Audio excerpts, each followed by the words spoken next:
நட்பை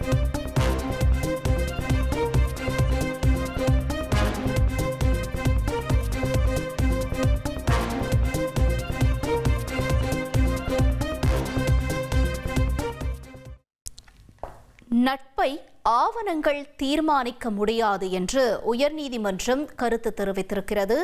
முக்கிய செய்தியாக நாம் பார்த்து கொண்டிருக்கிறோம்.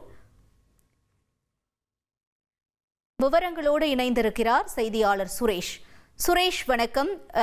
உயர்நீதிமன்றத்தினுடைய இந்த கருத்து எந்த வழக்கிற்கானது? மேலும் வழக்கு தொடர்பான தகவல்கள் என்ன? வணக்கம். அதாவது தஞ்சாவூரை சேர்ந்த பெரியசாமி என்பவர் சிறுநீரக பாதிப்பால் அவதிப்பட்டு வந்திருக்கிறார். அதற்கு அவருடைய நண்பரான ஈரோட்டை சேர்ந்த கணேசன் என்பவர் தன்னுடைய கிட்னியை அதாவது சிறுநீரகத்தை தானமாக தர முன்வந்தார். கிட்னி மாற்று அறுவை சிகிச்சைக்கு அனுமதிக்க வேண்டும் என்ற கோரிக்கையுடன் உடல் உறுப்பு மாற்று அந்த தானத்தை முறைப்படுத்துவதற்காக அமைக்கப்பட்டிருக்கக்கூடிய உடல் உறுப்பு மாற்று அறுவை சிகிச்சை அங்கீகார குழுவிடம் விண்ணப்பிக்கப்பட்டது.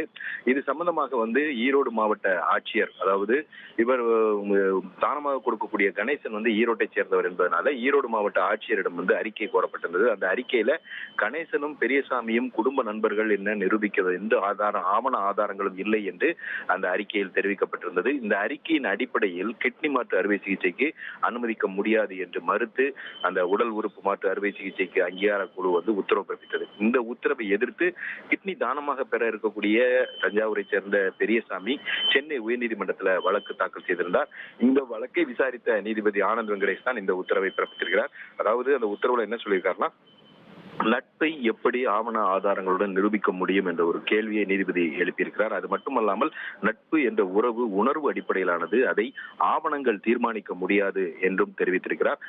அதே போல கிட்னி மாற்று அறுவை சிகிச்சை அனுமதி மறுத்த அந்த அங்கீகார குழுவுடைய உத்தரவையும் நீதிபதி ரத்து செய்து இந்த கிட்னியை தானமாக பெறக்கூடிய பெரியசாமியும் தானமாக வழங்க இருக்கக்கூடிய கணேசனும் அங்கீகார குழு முன்பு குடும்பத்தினருடன் நாளை நேரில் ஆஜராக வேண்டும் என்று உத்தரவிட்டிருக்கிறார். அவர்கள் அளித்த விண்ணப்பத்தை மறுபரிசீலனை செய்து 4 வாரங்களுக்குள் சட்டப்படி இறுதி முடிவு எடுக்க வேண்டும் என்று அங்கீகார குழுவுக்கு நீதிபதி உத்தரவிட்டிருக்கிறார்.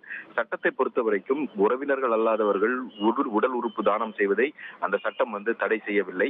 மாறாக அன்பு மற்றும் பாசத்தின் அடிப்படையில் இந்த உடல் உறுப்பு தானம் செய்யப்பட வேண்டும் என்று மட்டுமே அந்த சட்டம் வலியுறுத்துகிறது என்று நீதிபதி தன்னுடைய உத்தரவில் குறிப்பிட்டிருக்கிறார். உடல் உறுப்பு மாற்று அறுவை சிகிச்சைகளின் போது இந்த பண பரிவர்த்தனைகள் இருக்கக்கூடாது, அழுத்தங்கள் எதுவும் இருக்கக்கூடாது என்பதை மட்டுமே தான் இந்த சட்டம் வலியுறுத்துகிறது என்றும் நீதிபதி தன்னுடைய உத்தரவில் தெளிவுபடுத்தியிருக்கிறார்.